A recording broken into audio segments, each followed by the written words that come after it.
Bamwe arimo bakunda kutubwira ngo nuha umuntu ifi azarya umunsi umwe, ariko numwigisha kuroba azarya amafi ubuzima bwe bwose.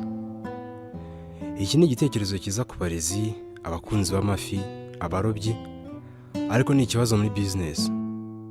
Abakiriya ubundi ntibifuza kwiga kuroba kuko aho ibyuzi biri barahazi. Ba mwarimu banyihanganire, si ugutesha agaciro imvugo nziza, ahubwo ni ukuyimurika ikaba nziza kurushaho, niryo terambere. Mu yandi magambo, iyo ngiye muri resitora mba nsize igikoni wanjye. Hari ibyo mba nshaka, hari n'ibyo mba mpunga.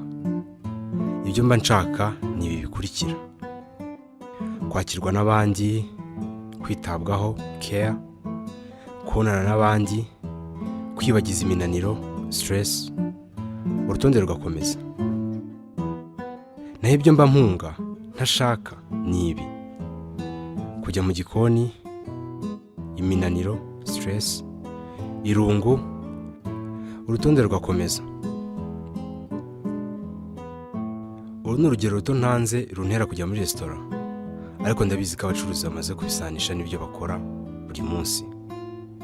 Bishatse kuvuga ko kugira ngo utere imbere muri bizinesi ugomba kumenya icyo abantu bashaka, hanyuma ukakibaha, nta bindi. Ibanga rero ritera ba rwiyemezamirimo bato gutera imbere ni uko basobanukirwa iki kintu: ihuriro riri hagati y'ibyo bakunda cyangwa se bakora mu buzima n'ibyo abandi bifuza mu buzima. Ni ukuvuga ngo ibintu byose nkunda gukora ntabwo ariko bifitiye abandi akamaro, akaba ari nayo mpamvu byose bitambyarira umusaruro. Urugero ruto natanga, nshobora kuba nkunda kurya, ariko kurya kwanjye ntacyo kumariye abandi. Ndabizi ko mwese muzi umugabo urya bakamwishyura. Icyo yashoboye ni ugukora icyo akunda, hanyuma kikagirira abandi akamaro. Umukinnyi arakina hanyuma agahembwa. Aha rero abakoze ibyo akunda kandi bifitiye abandi akamaro, bikamuhesha inyungu ifatika. Ingero ni nyinshi twatanga, ariko muri cyo gukora ibifitiye abandi akamaro ari cyo. Nuramuka rero udasobanukiwe iki kintu, wibagirwe no gutera imbere muri bizinesi yawe igitangira. Ugomba kwiga guha abantu ifi aho kubigisha kuziroba, ariko mbere yo kuzibaha banza wibaze nimba mu by'ukuri bazikeneye. Nusanga bazikeneye, ubukurikizaho kwiga uburyo bwo kuzibahamo bukungura kandi bugatuma bagaruka. Numara kugurisha iya mbere, intsinzi zaba yatangiye.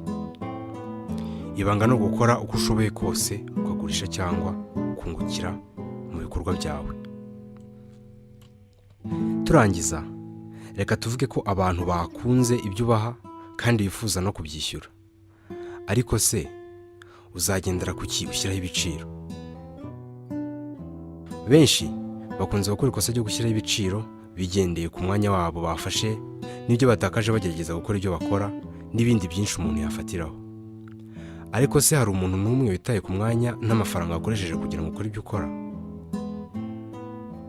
Icyo abantu bitayeho ni ya value cyangwa se akamaro ibikorwa byawe bibafitiye. Ariko ntibagirwe icy'ingenzi: ese ibyo ukora bikemura ibibazo cyo mu buzima bwacu bwa buri munsi? Ese ibyo ukora urabikunda ku buryo wakwishimira no kubikora inyungu ari nke cyangwa se ari ntayo? Murakoze.